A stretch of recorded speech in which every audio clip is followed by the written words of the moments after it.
Let your body waddle.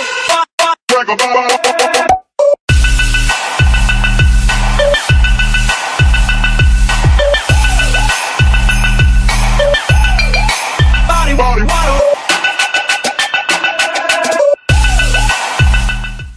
What is going on, Crimson City? My name is CBAD, and today I am the coach for your Detroit Steel Wings, and today I am here for our pre-game week, for week 2 pre-game prep. We are going up against LaxLime and the Sydney Seakings. So if you guys are a proud member of Crimson City, if you guys proudly represent your Detroit Steel Wings, make sure you smash that like button. And as always, if you're new to the city, hit that subscribe button as well. The link to Lax's Twitter and his YouTube will be in the description as always. And today we are going to be talking about, let's do a little recap from week 1. We had a very solid game week 1.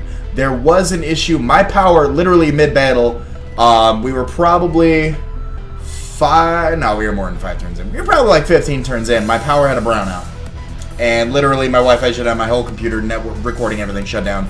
And there were so many things that happened one way or another, like I said in the battle video, whether it was a 30% sludge bomb, whether it was a T-wave going off, whether it was a crit, whether it was rocks, whether it was this, that, or the other. We decided to just replay the match completely, and we ended up winning with a 4-0. We ended up winning a 4-0. Our differential is now +4 in our division. And let's talk stats really quick. quickly. So last week we brought Mega Venusaur, Crocodile, Mesprit, Conkeldurr, Raikou, and Forretress. Now then, the Forretress did not go down.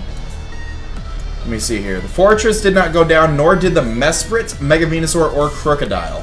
What ended up happening, and some hindsight on my part is 2020, Conkeldurr probably could have pulled off a clean sweep.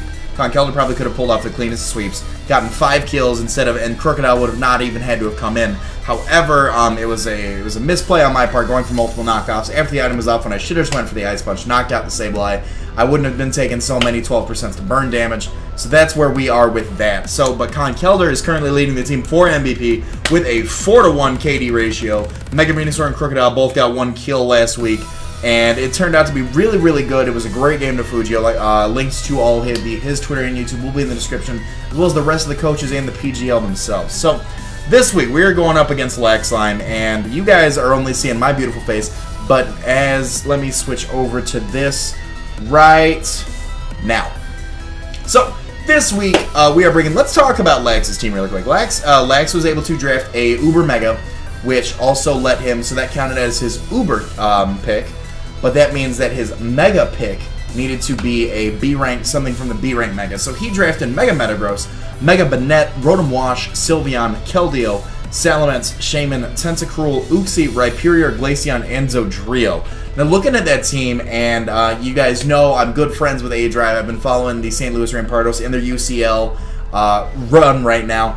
And Mega Metagross is an absolute monster. I believe they're halfway through their season and he has 15 kills with it. Absolutely disgusting. So, looking at his team, most common weaknesses I see here, not a lot of weaknesses. 25% of his team is weak to, one thing or another. 25% of his team is weak to dark, ground, grass, fire, ghost, steel, electric, or ice. So I wanted to be able to break that down and wanted to work with that. And the biggest threat on his team, in my opinion, is the Mega Metagross. I have a way around almost everything else. Mega Metagross is such a huge thing. So, bringing in, making her season debut is going to be the beautiful Hinata, who is carrying the Rocky Helmet with the Marvel Scale ability, Scald, Ice Beam, Recover, and Dragon Tail, 248 HP, 252 defense, 8 special attack with a relaxed nature. I don't need to outspeed anything. I'm going to be slow if I go for the Dragon Tail anyways. I'm not looking at, let me look at his, he's got no base 81s that I'm trying to outspeed just to get, something off of. I'm not trying to get a recover on anything. Even if Sylveon comes in, if it's not speed invested, I'll still be able to outspeed it with that negative speed nature. The Rocky Helmet is definitely, this thing is our check to Mega Metagross in my opinion. And a lot of people who will watch this are going to be asking, why didn't you bring Deoxys Defense to, why didn't you bring Deoxys D to take on Mega Metagross? Why didn't you bring Mew? Well, I cannot bring Mew until week 3. If you guys did not know, we dropped Cumulonimbus the Altaria, and we picked up Ultima the Mew. So, Scald for that nice stab, and it also 30% chance of burn is going to be good if we can snag it on the Mega Metagross. Ice Beam is going to be for the Shaman and the Salamence. Worst comes to worst, Recover obviously to get our HP back. Dragon Tail in case he decides to start setting up on some things. If we can get Rocks up and kind of keep residually switching things out, getting that extra 12%, anywhere from 6 to 25% depending on what he sends in. That's going to be good. and having, let's see here, 1, 2, 3, having, again, another 25% of his team being weak to rocks. Stealth rocks is going to be a thing. But so this is our physical wall. Let's talk about, next up, we are bringing Miss Bloodroot. She is coming back. She is ready for action. She has the Giga Drain, Sludge Bomb, Knockoff, and Earthquake. 242 HP, 16 special attack, 252 defense, a sassy nature. Again, I'm not trying to outspeed anything. I want to take slow hits just so I can measure out what my opponent's doing. No base 80s on his team that I am looking to outspeed with any speed investment, so why do I even need speed to begin with? I'm not going to outspeed. So, 242 HP makes this thing an absolute monster. Odd amount of HP is always a good thing, so that way I can come in on rocks if needed, just one extra time. 16 in special attack is going to give Giga Drain and Sludge Bomb both an extra hard-hitting edge. Knockoff is 4 utility. We do have a base attack of 100, bringing us to 120 in our stat, which is definitely good. I need to actually change up my IVs really quick. There we go. There we go. Doesn't really change much for our stats, but 31 IVs across the board is how I like it. 16 special attack, like I said, Giga Drain and Sludge Bomb are going to be good. 252 special defense, so we can just tank hits. Tank special hits from stuff like the Rotom, the Sylveon, the Keldeo, Shaman, Tentacruel, Uxie not so much because of the Psychic, but we should be able to live a few things. Glaceon, so we are going to be able to do that. Our natural bulk will let us take a physical hit or two. Obviously, I'm not going to switch in on a Mega Metagross for whatever reason. Knockoff for the utilities, we can get some items off. He does have 3 ground weaknesses. Worst case scenario, with the Mega Metagross, he does have a ground weakness in the Tentacruel, should he decide to bring that in. And then again with the Rhyperior, but the Rhyperior is not going to want to take a Giga Drain too well. So that is going to be Bloodroot. Next up, we are bringing Amura. Amura is coming back with that Expert Belt. Amura is going to be our Stealth Rocker for this game. He is also bringing the Knockoff, the U-Turn, and the Iron Tail. 252 HP, 252 attack, 4 in special defense. 4 in special defense, definitely for anything that wants to try and get sneaky like a Shadow Ball. I know there's certain Pokemon that do get access to Shadow Ball that I'm not certainly aware of beforehand. So Stealth Rocks are obviously a good thing. He does have a Spinner in the Tentacruel. He does have a Defogger in the... Do Dodrio and Salamence get Defog? Either way, he does have a Spinner in the Tentacruel. So that is one thing to make note of. Knockoff is for that hard-hitting utility. U-Turn is definitely to get slow switch momentum. Again, he has no base 80s on his team. I'm not looking to outspeed anything with this thing. It's going to be more of a utility hard-hitting mon.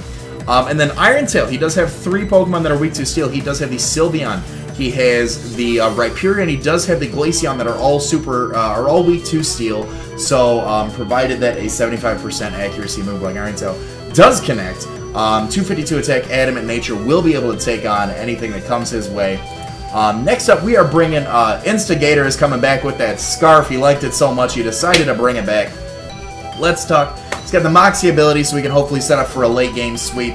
Earthquake, Knockoff, Stone Edge, and Fire Fang. We are rocking 196 in HP, 252 attack, 60 speed with an Adamant Nature, with 60 EVs in speed with a Scarf. He is going to outspeed a Jolly Mega Metagross. 196 just to get us extra bulk, 252 attack Adamant just to knock out everything. Earthquake is a one-shot on the Mega Metagross, provided it is not like a bold Mega Metagross. But standard Mega Metagross, this does with a Scarf with no Moxie boost, does knock it out very easily. Knockoff for utility. Stone Edge to hit a few other things such as the Dodrio, the Glaceon, the Salamence if need be.